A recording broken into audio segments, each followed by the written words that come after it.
Bonjour, Bonjour. merci d'être là et de répondre à nos petites questions. Donc, on fête aujourd'hui les 20 ans du PRCF. Pourquoi c'était important pour vous de venir à cet événement et qu'est-ce que globalement vous en pensez, quelle est pour vous, enfin, l'importance de cet événement, voilà. Bah, alors déjà y venir, j'étais invitée enfin le Pardem était invité, donc aujourd'hui je représentais le Pardem.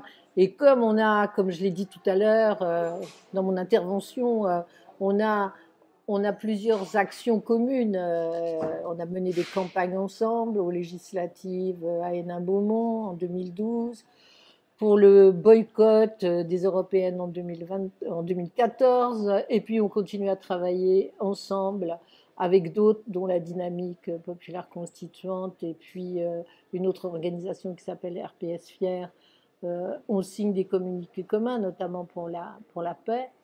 Et on a bien l'intention en 2025 de mettre le paquet sur un référendum pour la sortie de l'Union européenne, de l'euro, de l'OTAN, et en plus de célébrer les 20 ans du non au TCE. Donc il y a deux 20 ans comme ça qui s'articulent et qui s'articulent d'une manière très logique. C'est les 20 ans du PRCF et les 20 ans du non au traité constitutionnel, au référendum organisé en 2005 et qui a été complètement bafoué, piétiné par l'adoption du traité de Lisbonne en 2008 et son intégration dans la Constitution française. Donc on a un combat commun, on a des analyses communes sur un certain nombre de sujets qui sont des sujets essentiels aujourd'hui, c'est-à-dire la conquête de la souveraineté nationale et populaire de la France et je dirais d'une manière un peu ramassée le pouvoir aux travailleurs. Donc c'était bien d'être là. J'ai passé un bon moment à écouter tous les intervenants invités et puis aussi les JRCF qui nous donnent euh, un coup, euh, un coup d'air parfaitement agréable.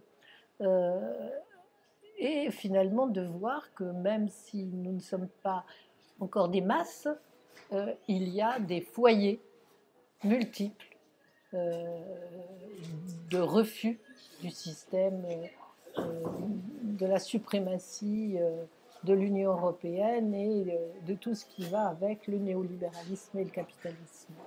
Donc, je ressors plutôt contente, surtout que j'ai retrouvé quand même quelques camarades avec qui on a mené la campagne en 2012 dans la 11e circonscription du Pas-de-Calais.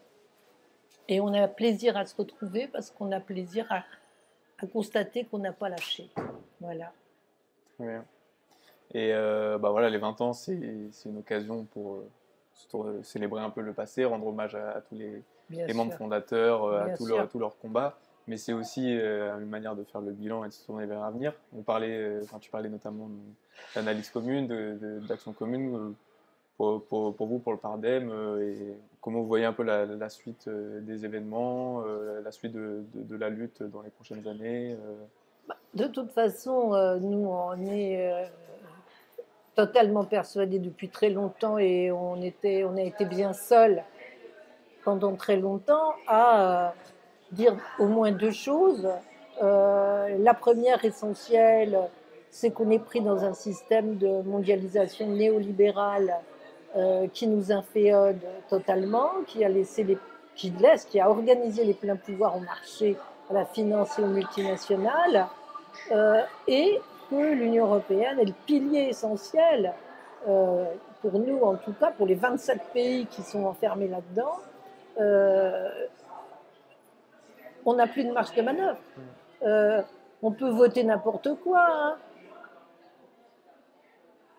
Des chèvres, des brebis, des chats errants, ça ne change rien.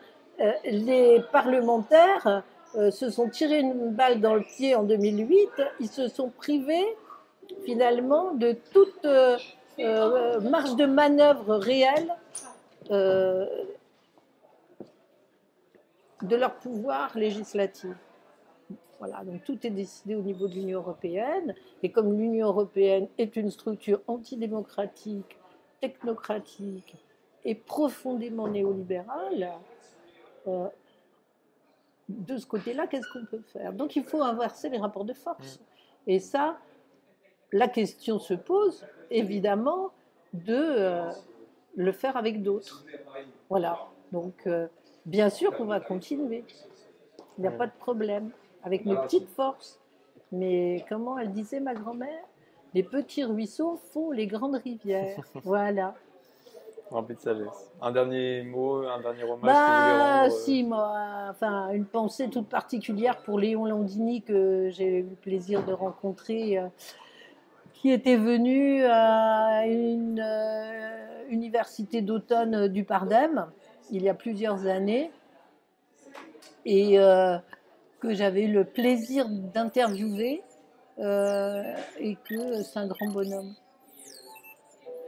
Voilà. Très bien, bah, merci beaucoup.